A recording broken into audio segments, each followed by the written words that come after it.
இந்த இடத்துல சார்ஜ் போட்டு நமக்கு மொபைல் சார்ஜர் இருக்குமில்ல, அதில் கனெக்ட் பண்ணி சார்ஜ் பண்ணலாம்.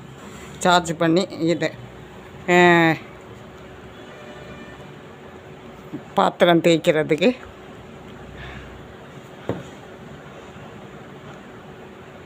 இப்படி ஒரு ஸ்பாஞ்சு கொடுத்துருக்குறாங்க.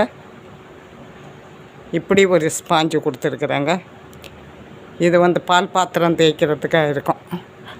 அதான் நமக்கு பால் பாத்திரத்துக்கு இப்படிப்பட்ட இது தான் பயன்படுத்தும். இப்படி ஒரு இதை கொடுத்துருக்குறாங்க. இது எதுக்கு கவராக இருக்கும். இப்போ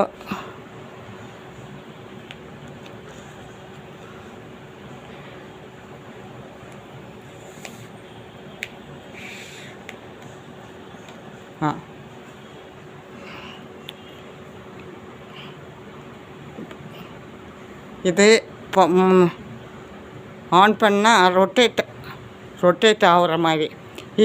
இது வந்து நான் யூடியூப்பில் வந்து ஒரு ஷாப்பு ரிவ்யூ கொடுக்கும்போது இது மாதிரி அப்போ தான் ஃபஸ்ட்டு இப்படி ஒரு ஐட்டம் பாத்திரம் தேய்க்கிறதுக்கு வந்திருக்குன்னு சொல்லி அப்போ தான் ஃபஸ்ட்டு தெரியும். அப்புறம் வந்து நமக்கு அது பாரிஸில் இருக்குது. அங்கே வரைக்கும் போய் வாங்க முடியாதுல்ல. அதனால வந்து இது ஃப்ளிப்கார்ட்டில் ஆர்டர் பண்ணால் அது கேன்சல் ஆகிடுச்சு. இப்போ மீஷோவில் ஆர்டர் பண்ணி இப்போ தான் வந்தது. அது தான் உங்களுக்கு வந்து அன்பாக்சிங் பண்ணி காமிக்கிறேன். இது ஆன் பண்ணால் இங்கே பாருங்க,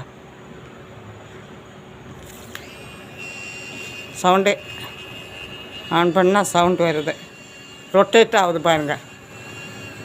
இது ரொட்டேட் ஆகும்போது பாத்திரத்தை நமக்கு தேய்க்கும் போது ரொட்டேட் ஆகி நம்ம கையை ரொட்டேட் பண்ணி தேய்ப்போமில்ல, அது மாதிரி அது பாத்திரத்தில் இது பண்ணும்போது ரொட்டேட் பண்ணி தேய்க்குமா இருக்கும்.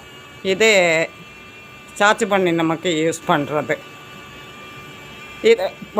இது லேடிஸுக்கெல்லாம் ரொம்ப பயனுள்ளது தான். லேடிஸு இது வந்து நம்ம பாத்திரம் கழுகிறதுக்கு, கிச்சன் வேலையில் பாத்திரம் கழுகிறது பெரிய இதாக இருக்கும். கையெல்லாம் விரலெல்லாம் வலிக்கும். அதுக்கு இது ஒரு சொல்யூஷனாக இருக்குமான்னு நினைக்கிறேன். பார்ப்போம் இது எத்தனை மாதம் வரும்.